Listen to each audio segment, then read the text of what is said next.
next speaker is a gentleman by the name of Stephen Coughlin.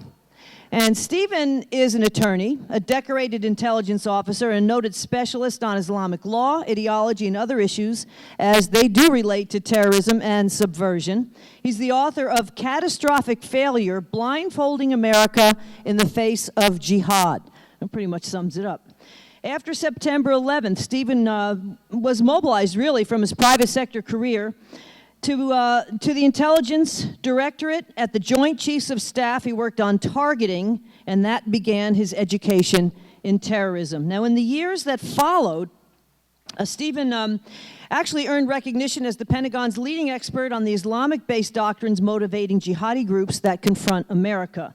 And he came actually into demand as a trainer and a lecturer at leading commands and senior service staff institutions, including the National Defense University, the Army and Navy War Colleges, the Marine Corps, Quantico, the State Department, and the FBI. I mean, it's just an amazing person. He's very effective.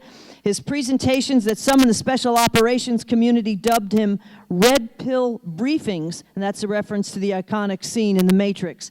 Don and I did have the pleasure of interviewing Stephen on a recent episode of our show, Cowboy Logic Radio, and it is with the same pleasure that we welcome him to the South Carolina Tea Party Coalition Convention. Ladies and gentlemen, Mr. Stephen Coughlin.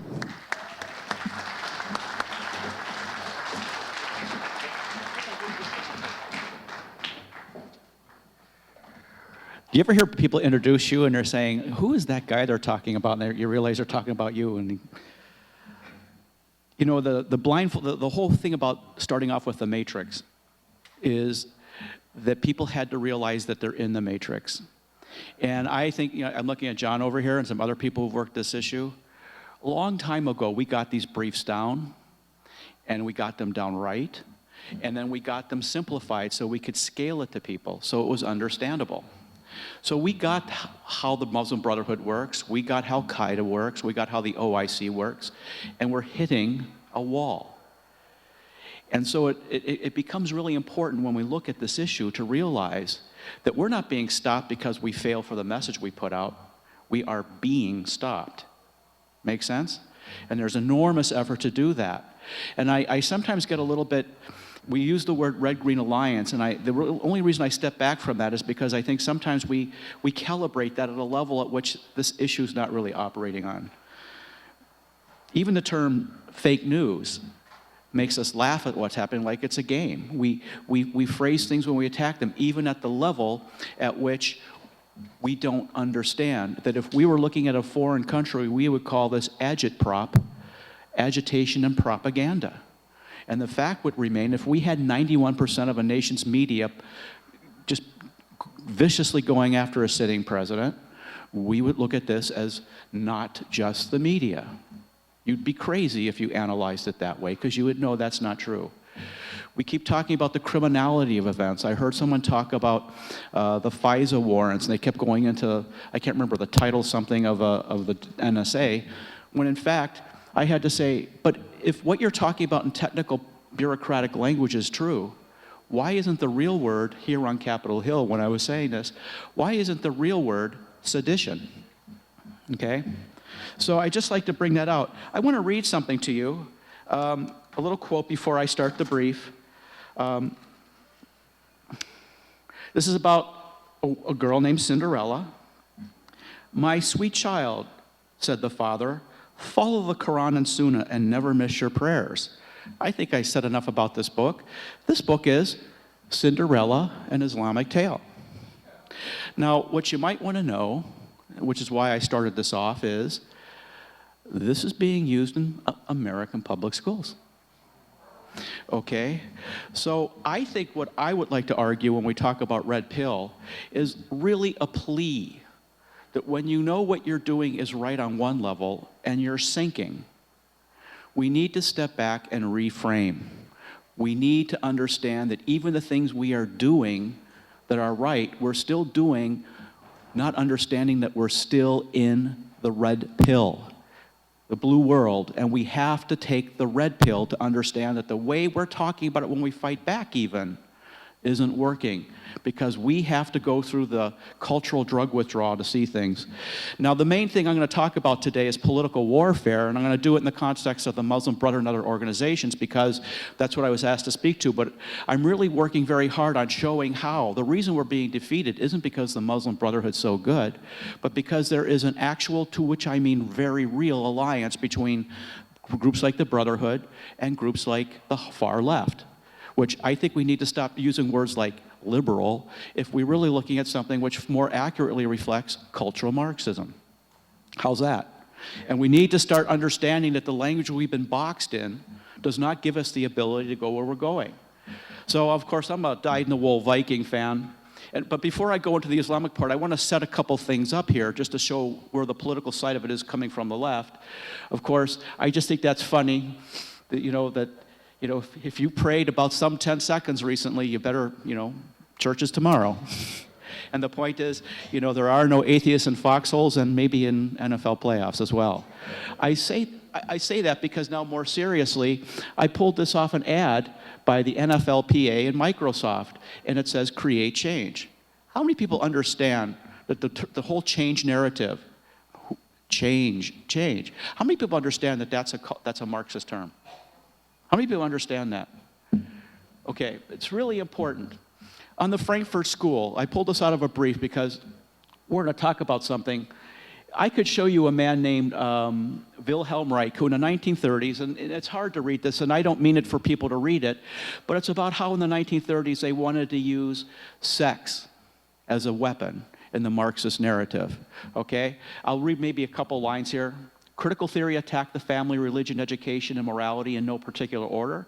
But the first onslaughts in the family, a sustaining unit of society, were through sexual morality, sex education, and radical feminism. Do we see this? Okay. The Reichian philosophy of sex ascribed to it the force which would rescue society from the repressiveness of moral codes which frowned on promiscuity, adultery, lesbianism, pedophilia, ... And then, of course, the final quote here, because I'm going to come to a point here. Children who pray do not masturbate, and children who masturbate do not pray. Okay, this was the theory, and he goes on and he says, therefore, masturbation served as a double purpose, sexual and anti-religious. But masturbation was not conceived simply as a sex expression. Along with lesbianism, it became part of the feminine mystique. It was to be encouraged and upgraded. So what I just showed you, the change narrative is all pervasive, right? Let's take a look at Wonder Woman, where she said to Trevor, they came to the conclusion that men are essential for procreation, but when it comes to pleasure, unnecessary. My point here is, and I'll move on here, is that this is a cultural Marxist attack.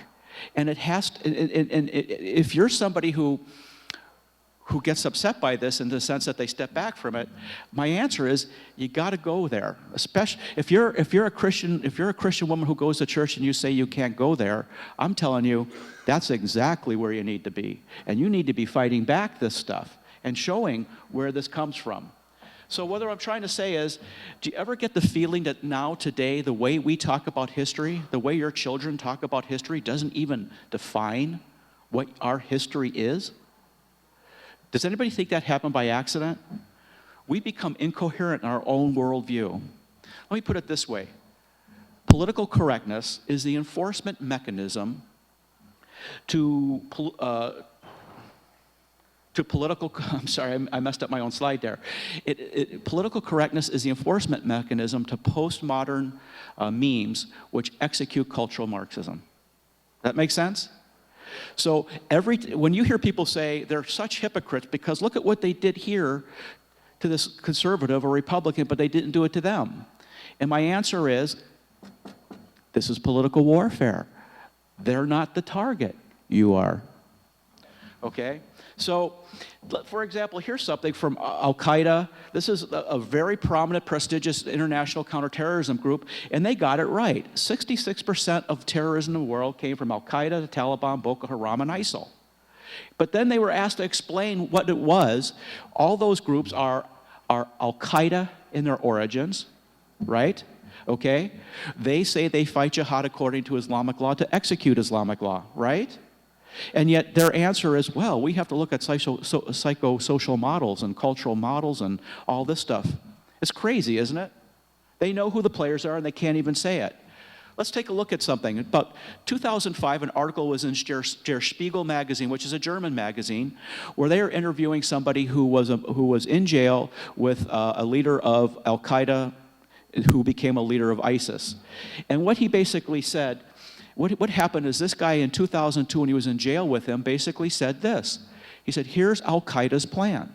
Here's our Al-Qaeda's plan moving forward. And this article was published in 2005. And what did they say? They said in phase 4, from 2010 to 2013, they were going to bring down the Arab states and they were going to collapse the Arab regimes. We were literally, there was a group of us here who were on Capitol Hill in 2010 warning that this thing that ended up being called the Arab Spring was going to be a Muslim Brotherhood operation from the very beginning. At all times it was a Brotherhood operation, and at all times during this whole process we could peg everything that happened. Oh, Steve, the Muslim Brotherhood's not going to really win the election. And my answer was, the only reason there was an election is because the Brotherhood knew they were going to win it. So we saw that they were exactly on time from 2010 to 2013. The fifth phase was from 2013 to 2016. What were they going to do? Declare the caliphate and declare an Islamic State. They did that exactly then, right? Exactly on time. And then they said the sixth phase started in 2016 and it would be all-out confrontation. The way things work out, December qualified as 2016 on their calendar, and that's a different discussion. But that's when you saw San Bernardino. That's when you saw the terror attacks in Paris. And all of them operated on every level. So why am I showing you this? We keep going, and I have to apologize because I understand that President Trump has put an awful lot of hurt on Al-Qaeda in Syria. But we have been being told Al-Qaeda is on the run. Al-Qaeda is defeated. Al-Qaeda is resurging. Al-Qaeda is back full. And you start to realize the status of Al-Qaeda almost never has anything to do with what is going on with Al-Qaeda. It has to do with a news cycle tied to an election cycle. So I will grant, and I'm not trying to undermine the incredible damage that this administration has done to Al-Qaeda in Syria, but we happen to know that most of them were moved to the Sinai Peninsula. And we know they're going to destabilize a whole lot of places, and while they're regrouping, that means they're going to start targeting us again. Okay? The point here is we're the ones who have always said that we know what's going on and Al-Qaeda is where they're at. And they are exactly where they said they would be. Are they not? They're exactly where they said they would be. So if you're not an American following the news, who would you say has their head up there? Well, in the Army, they said fourth point of contact. Okay? Do you see what I'm saying?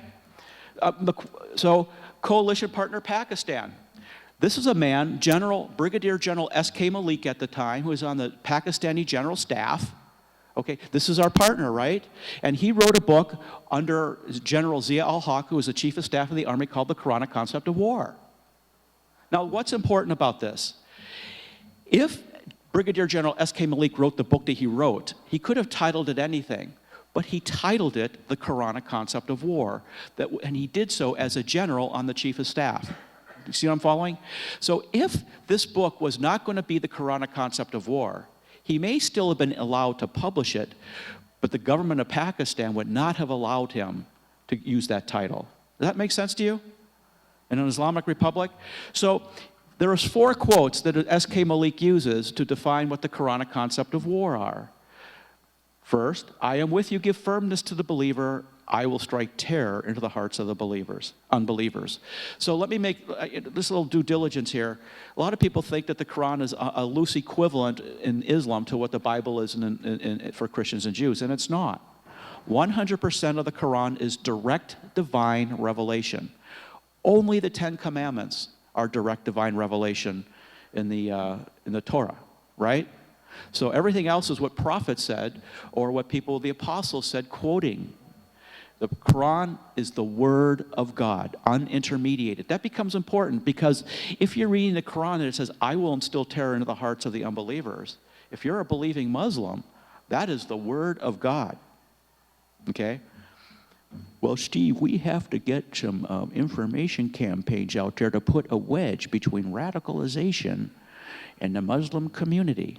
And then you'd have to say, well, sir, there's no wedge here. So, soon we shall cast terror into the hearts of the unbelievers. And those are the people of the book who aided them. Allah cast them down from their strongholds and cast terror into their hearts, so that some ye slew and some ye made prisoners of, and he made you heirs of their lands and their houses and their goods, and of a land which you had not frequented before, and Allah hath power over all things. Does that sound like defensive warfare? Okay. More importantly, this is associated with the attack on a Jewish tribe called the Bani Qurayza, where all the men were beheaded, any male with pubic hair, and the women and the children were made slaves. Now, I want to be very clear, when we heard about what ISIS was doing with the sex groups, the sex slavery, that's what they did then. And there is the quote, and it says it, okay? So finally, let not the unbelievers think they can get the better of the godly. They will never frustrate them. Against them make ready the strength, the utmost of your power. Please remember this phrase, against them make ready the strength of the utmost of your power, including steeds of war to strike terror into the hearts of the enemies of Allah, and your enemies and others besides who you do not know, but whom Allah doth know. Doesn't that sound like kill them all, let God sort them out? Okay, so these are the 4 quotes that the Pakistani general working for the Chief of Staff of Pakistan said were the Quranic concept of war. I think we could narrow it down to one word. The Quranic concept of war is based on terror. And who said? Allah. Can you, as a professing Muslim, actually contradict that? I don't think so. Terror struck into the hearts of the enemies is not only a means, it's an end in itself. Once a condition of terror into the opponent's heart is obtained, hardly anything is left to be achieved. It is the point where the means and end meet and merge. Terror is not a means of imposing decision upon the enemy. It is the decision we wish to impose upon him. Did I tell you that these were our coalition partners all through the war on terror? Who had bin Laden living 3 blocks away from the Pakistani War College? And can I ask, at what point do you stop to be surprised that no matter how much we fight, everybody kind of thinks we don't know what we're doing?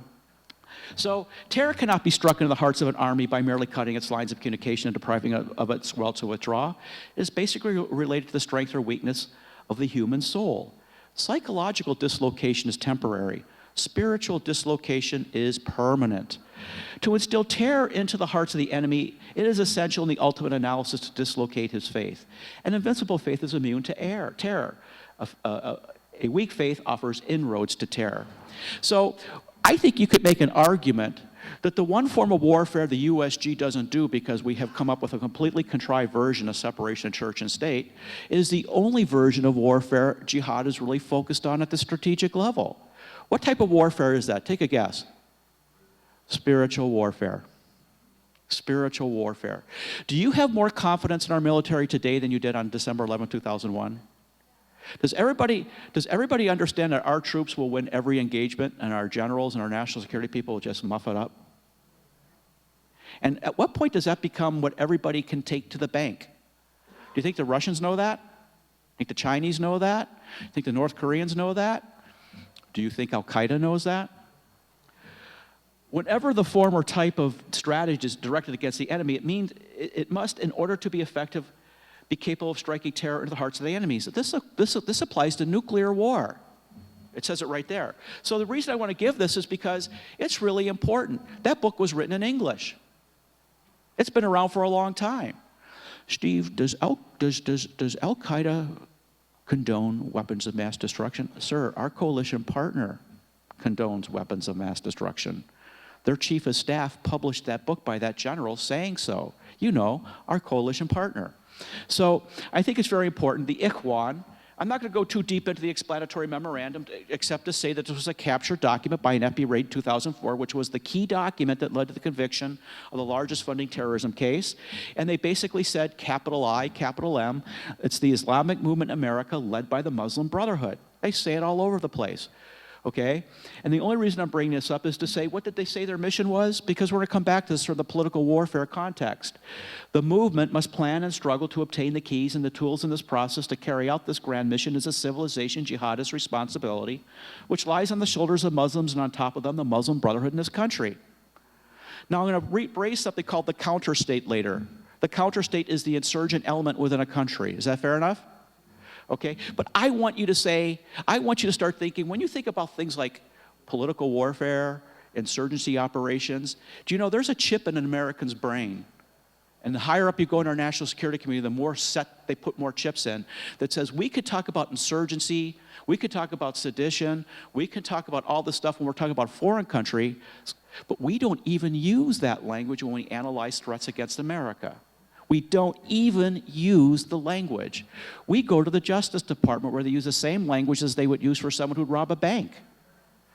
Do you see how crippled we are? Do you see we've been maneuvered into a null set domain?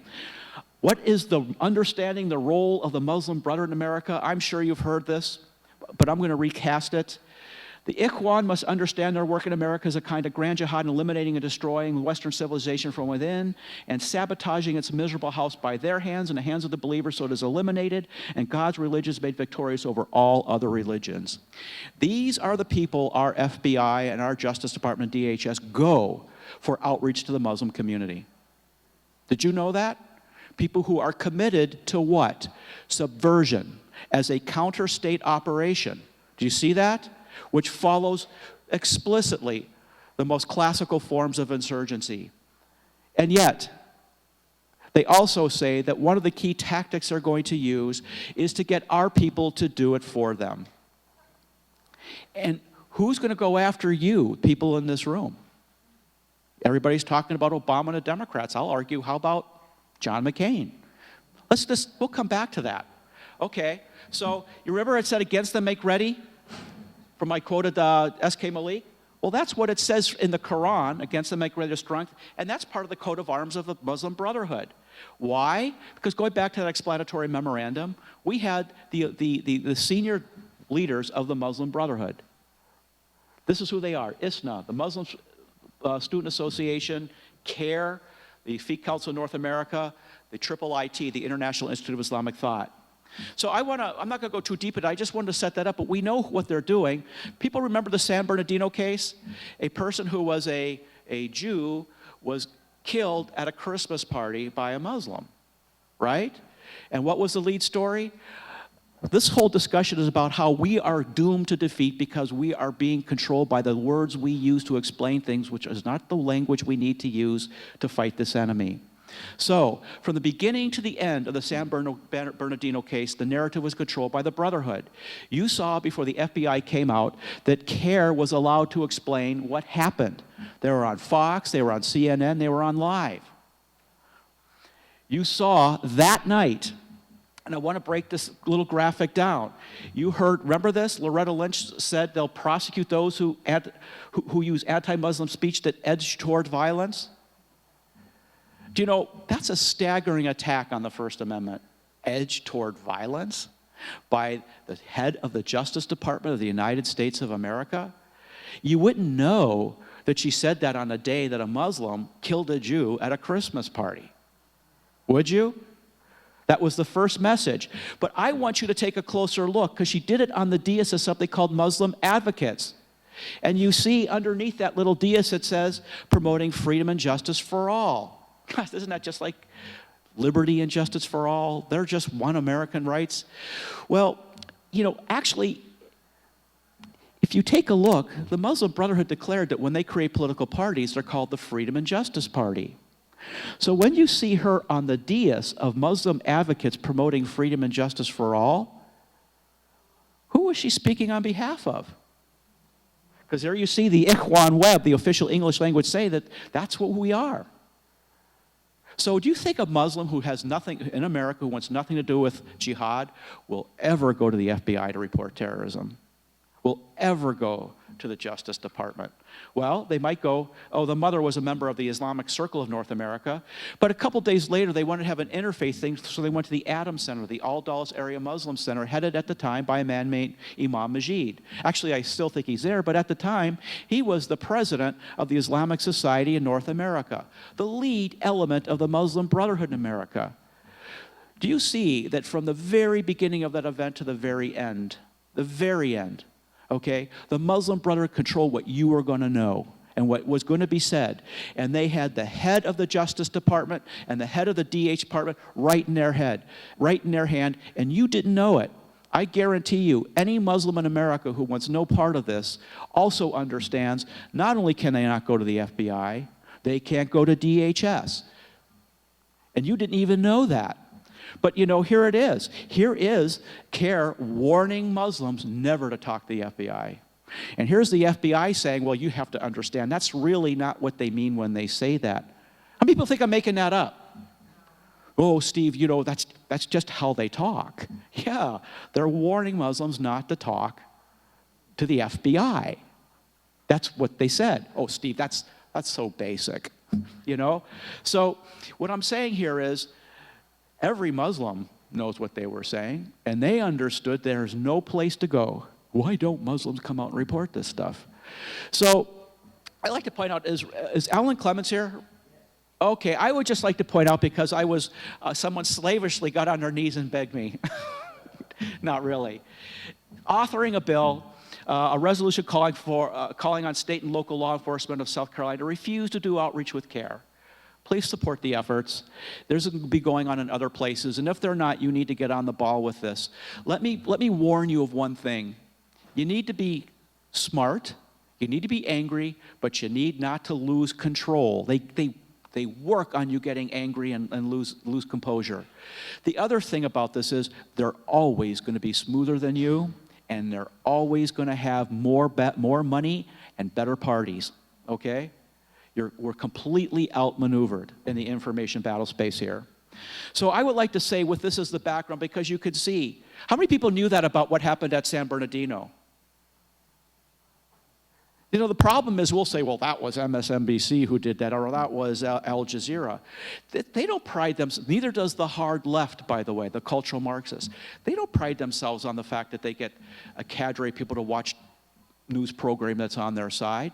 They pride themselves that they made sure that the narrative the conservatives use is framed in such a way they can never get traction, and that they will reinforce their narrative by the way they do it. And they know this. So this is kind of reduced to incoherence in the information battle space. A brief introduction. This is another one. I apologize. I'll make this bigger. But this is a book called Unrestricted Warfare that was written by two Chinese colonels at the Chinese War College in 1999. 1999. That is exactly 2 years before 9/11. What did they say? Whether it be the intrusion of hackers, a major explosion at the World Trade Center, or a bombing attack by bin Laden, all these greatly exceed the frequency bandwidth understood by the American military. What are the Chinese saying? All Americans know how to do is drive a tank in a foreign country. All they know. They don't even understand political warfare. They went on and they said, this is because they have never taken into consideration and have refused to consider means that are contrary to tradition and to select measures of operations other than military means. Do the Chinese know that we don't know how to fight this battle? Do the Russians know that we don't know how to fight this battle? Does Al-Qaeda? You know, I used to joke that when the Muslim Brotherhood people at the Justice Department or the FBI, DHS left, they had to make sure they cleared the cameras before they started laughing their you-know-what off, saying, we can't believe these people are that stupid. And then I was told by somebody reliably, in fact, they do laugh their ass off, that they cannot, they believe this level of incoherence is a gift that guarantees their success, because you can't explain it any other way. The Chinese in 1999 said, we're going to bring America down because they don't understand this. Because we're going to make sure that the people who write the Wall Street Journal articles and the New York Times articles are looking to our language for the narrative. So I don't want this to sound random. The main effort, when you look at this, is a sustained strategic information campaign at the political warfare level. The objective is to win the war by denying you the ability to identify him, thereby allowing him to control you. You cannot target what you will not identify. Liberal? That term died with Hubert Humphrey.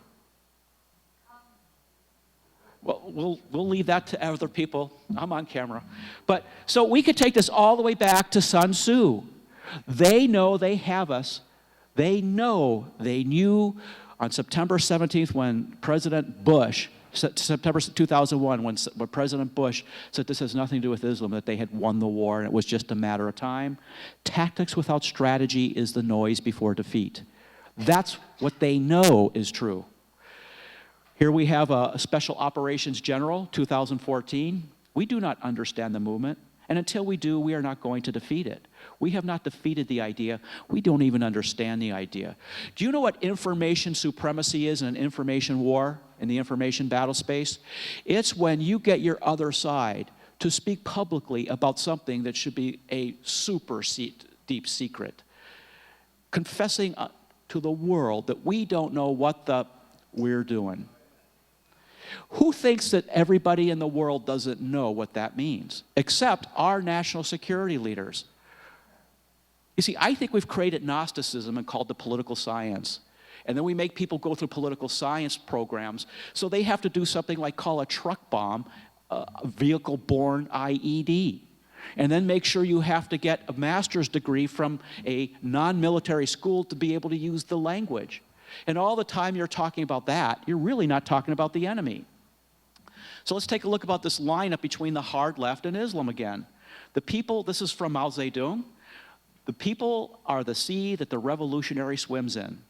Let's look at Yusuf al-Qawadari, the chief jurist of the Muslim Brotherhood. The awakening is a tributary that supplies and reinforces a movement. I'm telling you, if we were looking at a foreign country and seeing what's happening here, doing intelligence analysis there, we would level, information requirements, tasking, to collect on what we see as an insurgency operation. And we wouldn't be scoring the independent media that's 91% against the personal and governing destruction of a president. We wouldn't score it that way. People look at it like you were stupid. And yet everybody looking at it here wants to talk about fake news. Fake news? Wow, you missed it, because we're under-inclusive to what's really going on. So, only a coalition of Marxists and Islamists can destroy the United States. That's a famous quote. And I want to make it clear that they're doing this at the strategic, operational, and tactical level. They own the language we use to talk about the war. So this is about political warfare is about the counter-state and competitive synthesis. Let me do a little due diligence here. When I'm talking about political warfare, I am not talking about what goes on Capitol Hill between Republicans and Democrats. I'm talking about the Maoist insurgency model, which is batting almost 1,000 against the United States, okay? And it's happening here. By the way, I don't have to say that China is doing it. I'm saying it's the model itself. And we need to understand that model, and we need to, and I'll explain this, and we need to understand that that's how we need to rethink where we are. And I'm telling you, people in this room, some of you will leave. I'll tell you, when you see how they took down Christianity in the West and Judaism in the West, you'll find half the people, once they understand what happened, say, but this is easier. So I'll just stay with the new, okay? Everything we're seeing today was put in motion between 1910 and 1930. All of it, okay? I showed you that Frankfurt school thing about Robert Reich from the 1930s about using sex. It worked completely well in the interwar period in Germany, so much so that it caused the rise of Hitler, which was bad. So here you have, they break down what they have by means, the people, skills, weapons, propaganda, and they put them through they create lines of effort, a political line of effort, a violent line of effort, a nonviolent line of effort, allies and international, to an end state. If that's how they're operating, we need to do the exact same thing, right? Steve, they control the media. Well, that would be a nonviolent line of effort, would it not? Steve, they control our education. Well, Steve, that's a nonviolent line of effort, right? Okay. Well, Steve, I go to do stuff in my church or synagogue, And I find out that our leadership is batting for the other team. So I was told to go long. Is that okay? Okay. Okay. They asked me to go long here a little bit. Okay. Is this okay? Okay. Okay. So you made me lose track of my last thought. What was I saying?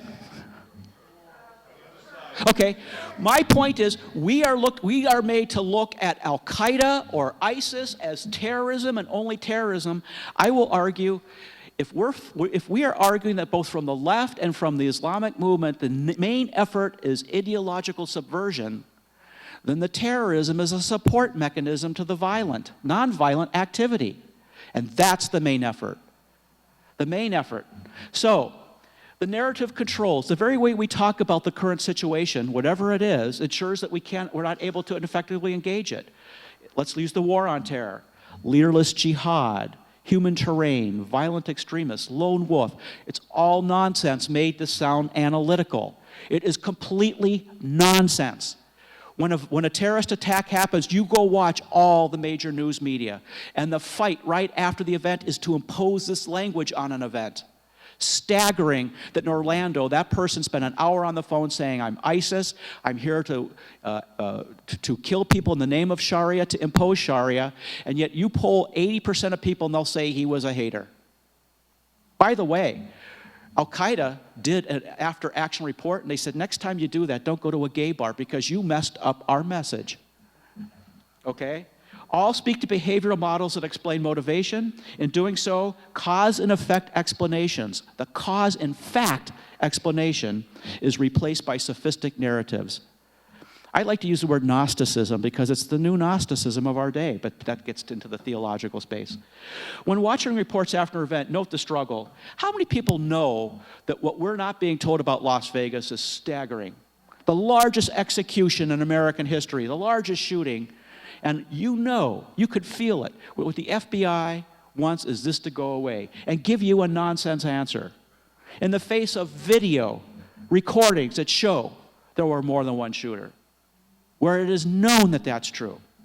So, let's take a look at this. Non-kinetic attacks are the basis of the threat's main effort. It executes at the political warfare level, targeting control of decision-making through control of the narratives used to analyze and discuss the threat. This is where we have to come up with a new term, splinter movement operation. And I want to show you how it works. I could get really in detail, but I want to show you some basic ones. So you can say, I never thought about it that way. And I want you to start thinking about it only this way. And believe me, it's not something you're going to do in a month. It'll take a year to flip over. And then you'll start to realize, how did we ever miss this?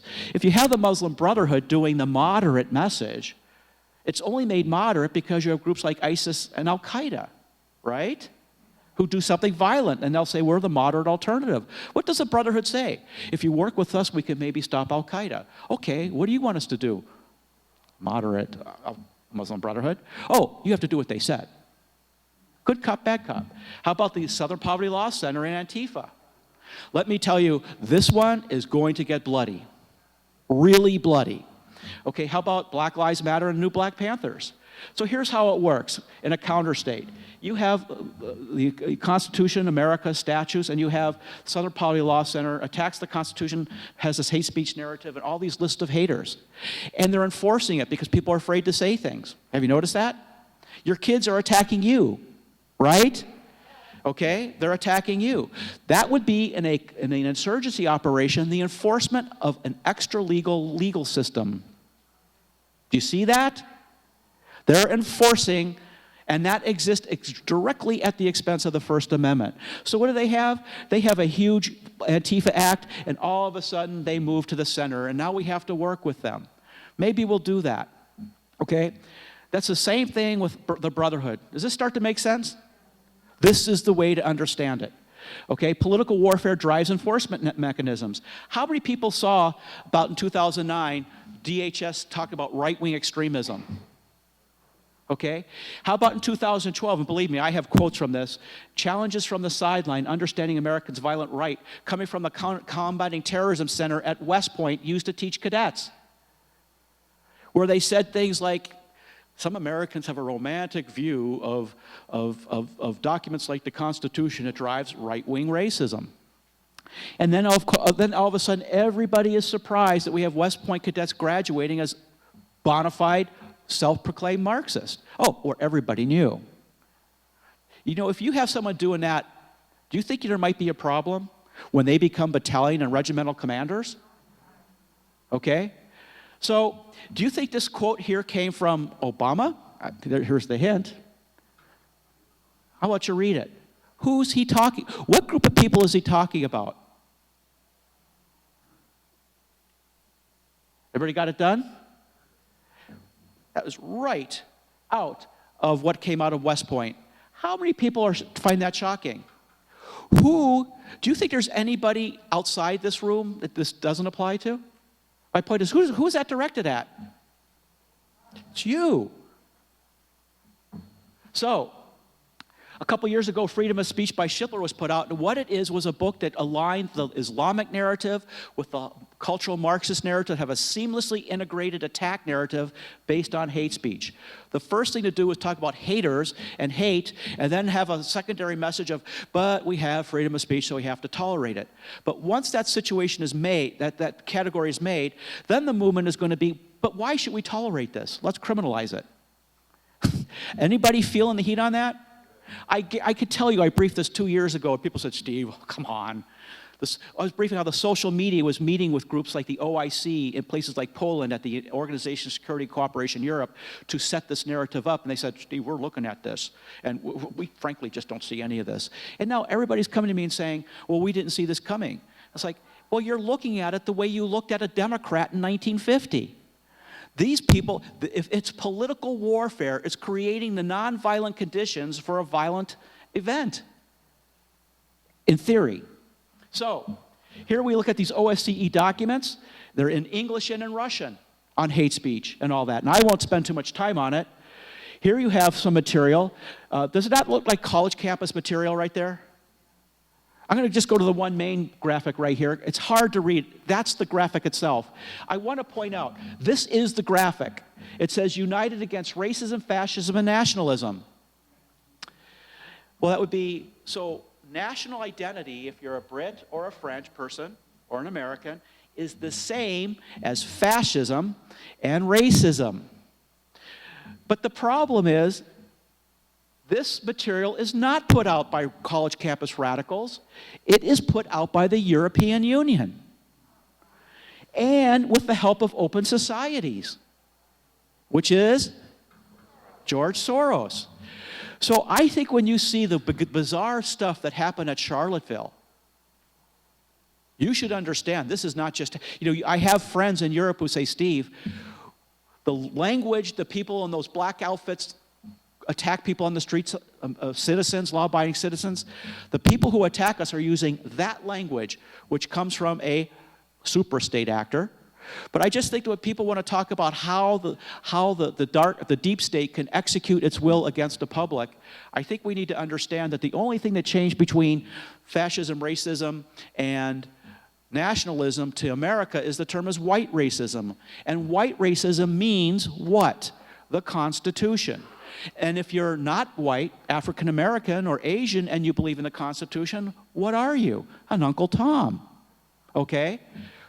This is deadly serious, and it's on the tracks, and the engine is moving. Okay?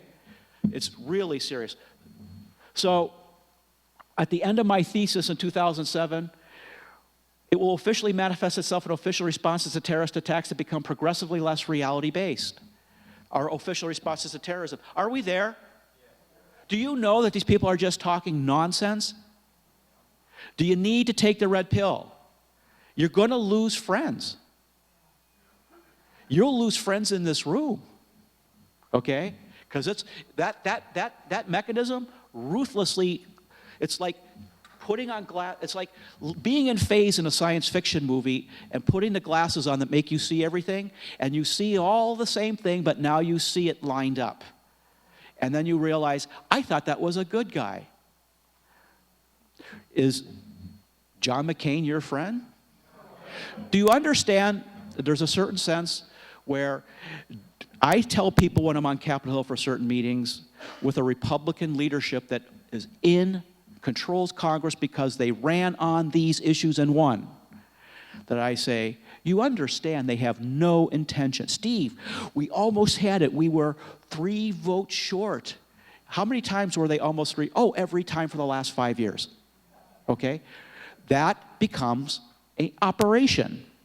I will say they are in office, they are a majority, they have it. If it doesn't happen, it's because they don't want it to happen. And until you cross that boat, stop talking about Pelosi. Stop talking about Obama. Every time I see people who are getting people elected for this issue, and they have a victory, what's the first thing they say? Now we have to bring the party together. Oh, that's my bad. And I'm not saying you can't bring the party together. I'm just saying, come on, guys. So this is John McCain.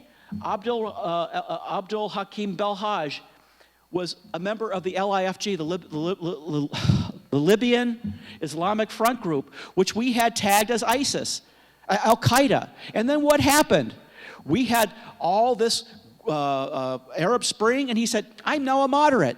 And here we have people like Lindsey Graham and John McCain meeting with these people and attacking people. How dare you? I know what's going on. I know who these people are. You should know that Belhaj right now, he's the leader of ISIS in Libya, okay? Do you think the other side knows that our senior counter-terrorist guard dogs, our Rottweilers, are not? Okay? You know, these are the same people who make decisions about who are going to vet those refugees who come over. And you know who the people we rely on to do the vetting for us? They would be the same people they do outreach with, the Muslim Brotherhood. I was talking to a priest, Father Andre, a Syrian in the United States. It might surprise you that the largest Christian denomination may be Coptic, or it might be Eastern Rite Catholic. Because the thing about it is, these people getting killed, 90% of Western-generated CRS, Catholic Relief Services, only 10% go to the Christians being killed. 90% goes to the people we know are just not the right people. That's upside down, is it not? Okay? So I want to finish this off. How much time do I have? Because I could do this really quick. Do I have 10 minutes? Okay. Does everybody find this interesting? Okay. So because if you're a little patient with yourself, I guarantee you're going to get frustrated. I guarantee you're going to step away from it because you're going to have to make life decisions.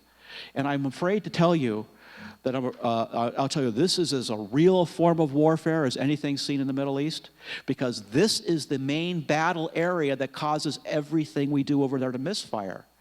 This is what's happening. Do you know that when that thing happened at in Virginia, what's the city? Charlottesville? That was part of an information campaign to do exactly what they did on Capitol Hill, to panic these people into a stampede, to make these declarations that caused Trump to not say it, that caused his own party to go attack him. Okay? That was organized. There was nothing random about that. Now, I'm not going to show for the Ku Klux Klan or neo-Nazis. I'm not doing that. I'm just saying, no, at the time that happened, they had a permit to be there, and they were obeying the laws. And I don't have to like everybody who has a right to the First Amendment to say that you have, so long as they're obeying those laws, and sometimes you have to grit your teeth, you have to give them the right to do that. So I just want to point that out. You've heard the CVE, countering violent extremism.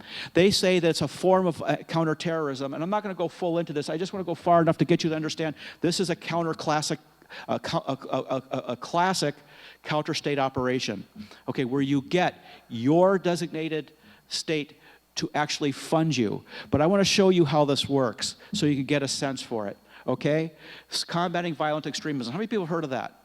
I think it is a hostile, foreign information campaign. Believe me, I will not ever have, if everybody wants that brief, I can pound this into the ground so hard, you can't come up for daylight. You're going to find that everything the other side is doing is public and there. You're just being attacked for saying it. So, here we have it. CVE, in the political warfare point of view, think counter-state as an insurgency. Remember the explanatory memorandum? We are here to do this, right? The explanatory memorandum makes the most sense as how a counterstate will operate. You go back to the 1982 document. I'm trying to forget what it was called. The project document was captured in Switzerland when the FBI asked the Swiss to raid it in 2004 or something like that.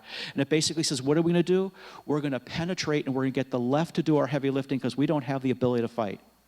That's when they saw in the 1980s that the Marxist narrative, racism, sexism, homophobia, was going to take down the West, okay?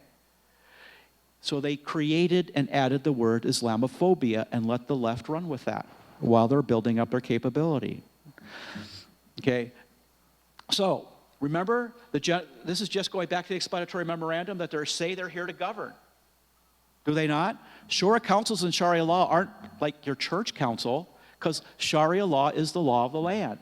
So here we have the head at the time of the House Homeland Security, a Republican, Mike McCall.